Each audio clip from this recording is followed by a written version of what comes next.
العالمین والصلاة والسلام علی سید المرسلین اما بعد فاعوذ باللہ من الشیطان الرجیم بسم اللہ الرحمن الرحیم والصلاة والسلام علیک یا رسول اللہ وعلی آلک واصحابک یا حبیب اللہ والصلاة والسلام علیک یا نبی اللہ وعلی آلک واصحابک یا نور اللہ۔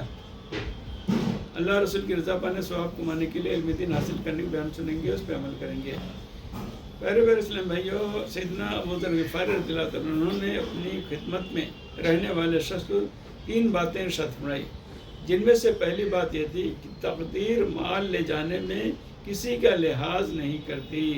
واقعی ایسا ہی ہے کہ تقدیر جب چاہتی ہے تو بڑی فراخ دلی کے ساتھ کسی کا مال لے لیتی ہے اور یوں دیکھتے ہی دیکھتے لوگوں کی کروڑوں بلکہ اربوں روپیوں کی کمپنیوں کو جلا کر راکھ کر دیتی ہے۔ تقدیر نہ امیر و غریب کا لحاظ رکھتی ہے اور نہ ہی موقع محل دیکھتی ہے، وہ اپنا پورا حصہ لیتی ہے۔ تقدیر جب غالب آتی ہے تو ہنستا کھیلتا نوجوان آن کی آن میں موت کا شکار ہو جاتا ہے۔ ماضی میں کئی ایسے نوجوان دیکھے گئے ہیں جن کو ماں باپ اس لیے دعوت اسلامی کے سنتوں میں اجتماع میں نہیں آنے دیتے تھے کہ کہیں وہ مولوی نہ بن جائے اور وہ دیندار نہ ہو جائیں۔ آج بیچارے بھرپور جوانی کے عالم میں انتقال کر گئے۔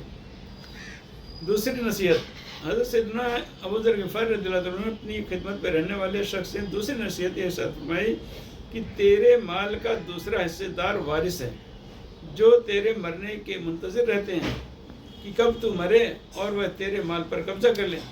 واقعی آج کل یہ دیکھنے میں آ رہا ہے کہ وارثین اس بات کا انتظار کر رہے ہوتے ہیں جیسے بوڑھے والدین دم توڑیں گے ہم ان کے مال و اسباب پر قبضہ کر لیں گے۔ بندہ ساری زندگی مال جمع کرتا رہتا ہے لیکن اسے پتہ نہیں ہوتا کہ اس کے انتقال کے بعد وارثین اس کے مال کے ساتھ کیا سلوک کریں گے۔ بعض اوقات تو وارثین میت کے مال سے ناجائز کاروبار بھی شروع کر دیتے ہیں۔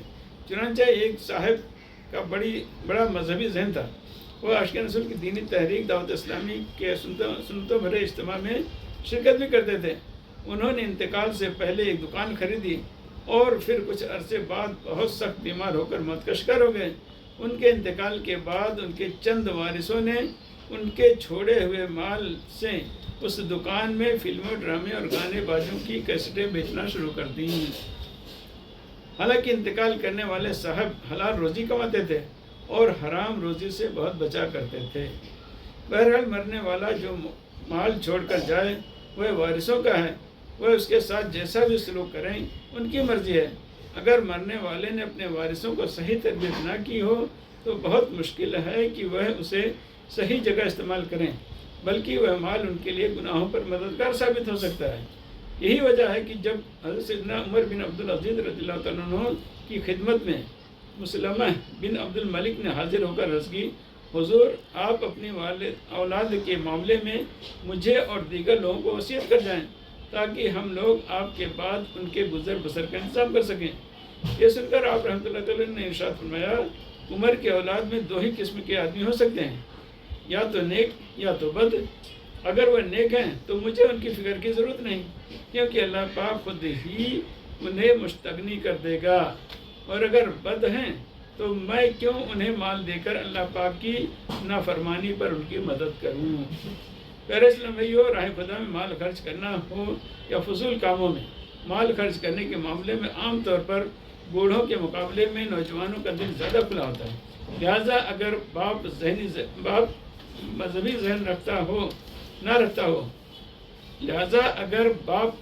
ذہن کا نہ ہو اور اس کے اولاد کی درست طریقے پر تربیت نہ کی ہو تو اس کے انتقال کے بعد اولاد گناہوں میں خوب مال اڑاتی ہے۔ اگر باپ بہت زیادہ سرمایہ دار ہو اور بوڑھا بھی ہو گیا ہو تو غیر تربیت یافتہ اولاد بظاہر ابو کرتی ہے، لیکن حقیقت میں وہ اس بات کا انتظار کر رہی ہوتی ہے کہ کب ابو جان ہمارے راستے سے ہٹیں اور پھر ہم کھل کر رنگ رلیاں منائیں، کیونکہ ابو جان بہت کنجوس ہیں، وہ ہماری عیاشیوں میں آڑے آتے ہیں۔ تیسری نصیحت، حضرت سیدنا ابو ذر غفاری رضی اللہ عنہ نے اپنے خدمت میں رہنے والے شخص نے یہ بات ارشاد فرمائی کہ اپنے مال کا تیسرا حصے دار تو خود ہے، یعنی جب تقدیر اور وارث مال لینے کے معاملے میں کوئی رعایت نہیں کرتے تو اپنا حصہ لینے میں کیوں پیچھے رہتا ہے؟ جتنا بن پڑے عمدہ سے عمدہ ترین مال راہ خدا میں دے دے۔ اے عاشق رسول، حضرت سیدنا ابو ذر غفاری رضی اللہ عنہ کی طرح دیگر صحابہ کرام بھی ایثار کے جذبے سے معمور تھے۔ اس ضمن میں سیدنا ابو طلحہ انصاری رضی اللہ عنہ کے ایثار کا ایک ایمان افروز واقعہ سنیے۔ حضرت سیدنا انس رضی اللہ عنہ فرماتے ہیں کہ سیدنا ابو طلحہ انصاری رضی اللہ عنہ صحابہ کرام میں سب سے زیادہ مالدار تھے اور سب سے زیادہ باغات بھی آپ ہی کے پاس تھے۔ آپ کے پاس ایک بہت ہی عمدہ باغ تھا جس کا نام بیرہا تھا۔ اس باغ کا پانی بہت میٹھا اور اس باغ کو یہ شرف بھی حاصل تھا کہ پیارے آقا صلی اللہ تعالیٰ علیہ وسلم اس باغ میں تشریف لاتے اور اس کا پانی نوش فرماتے تھے۔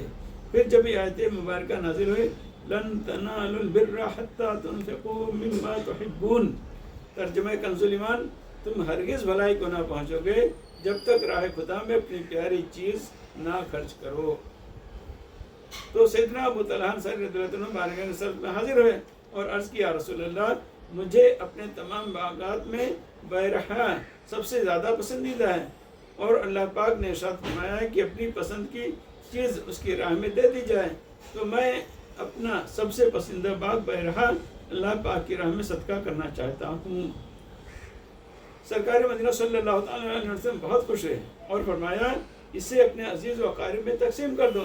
چنانچہ سیدنا ابو طلحہ انصاری رضی اللہ عنہ نے وہ باغ اپنے رشتہ داروں میں تقسیم کر دیا۔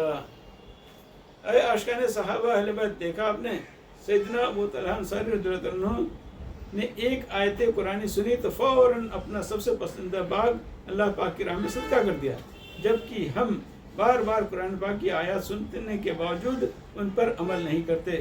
ذرا غور کیجئے، کیا کبھی کوئی آیت قرآنی سن کر ہم پر اثر ہوا ہے؟ مثلا یہی آیت لن تنالوا البر حتى تنفقوا مما تحبون، تم ہرگز بھلائی کو نہ پہنچو گے جب تک راہ خدا میں اپنی پیاری چیز نہ خرچ کرو۔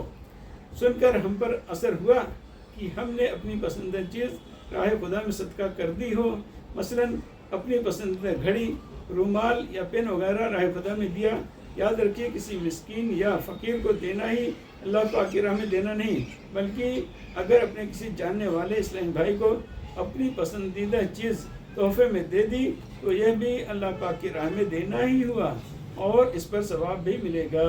صحابہ کرام رضوان کتنے زندہ دل تھے کہ جہاں قرآن پاک کی کوئی آیت مبارکہ یا پیارے آقا صلی اللہ تعالیٰ علیہ وسلم کوئی ارشاد سنتے تو فوراً اس کا اثر ان کے دلوں پر وارد ہوتا ہے اور وہ اس پر عمل کرتے ہیں۔ ذرا سوچئے، کیا کبھی کوئی آیت مبارکہ یا حدیث سے پاک سن کر ہمارے دل میں بھی اس پر فوراً عمل کرنے کا خیال آیا؟ شاید کبھی نہیں آیا ہوگا۔ افسوس ہم پر اثر نہیں ہوتا، ہمارے دل اب زندہ نہیں رہے اور بدقسمتی سے ہماری قوت ایمانی بالکل کمزور ہو چکی ہے۔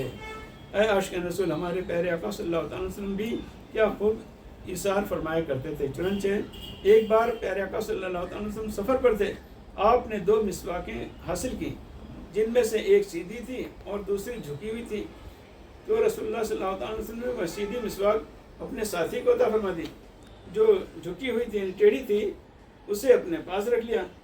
صحابی نے عرض کیا آپ سیدھی مسواک رکھ لیتے اور مجھے جھکی ہوئی یعنی ٹیڑھی مسواک دے دیتے۔ آپ صلی اللہ تعالیٰ علیہ وسلم نے ارشاد فرمایا جب 2 مسافر یا 2 مسلمان کچھ وقت کے لیے ساتھ بھی رہتے ہیں تو اس وقت میں وہ ایک دوسرے کے ساتھ جیسا برتاؤ کرتے ہیں تو قیامت کے دن اس کے بارے میں بھی پوچھا جائے گا۔ اے عاشقان رسول، غور کیجئے اپنے ساتھی کے ساتھ ہمارا کیسا برتاؤ ہوتا ہے۔ دوسروں کے حقوق کا خیال رکھنا تو دور کی بات ہے، آج کل تو ماں باپ کے ساتھ بھی بدتمیزی کی جاتی ہے۔ ماں اگر کوئی بات کہتی ہے تو اس کو فوراً ڈانٹ دیا جاتا ہے، باپ کچھ کہتا ہے تو اسے ٹیڑھا جواب دیا جاتا ہے، اور بہن بھائی کچھ کہتے ہیں تو ان کو جھاڑ دیا جاتا ہے۔ اگر گھر میں کوئی بات کرنی ہو تو بغیر ڈانٹے نہیں ہو پاتی اور سخت رویہ اپنایا جاتا ہے۔ مثلاً یہ کام کیوں نہیں کیا، یہ چیز ادھر کیوں پڑی ہے، یہاں کی صفائی کیوں نہیں کی، وغیرہ وغیرہ۔ جو نادان اپنے گھروں میں ایسا سخت رویہ اختیار کرتے ہیں گھر والے ان سے بدظن ہو جاتے ہیں۔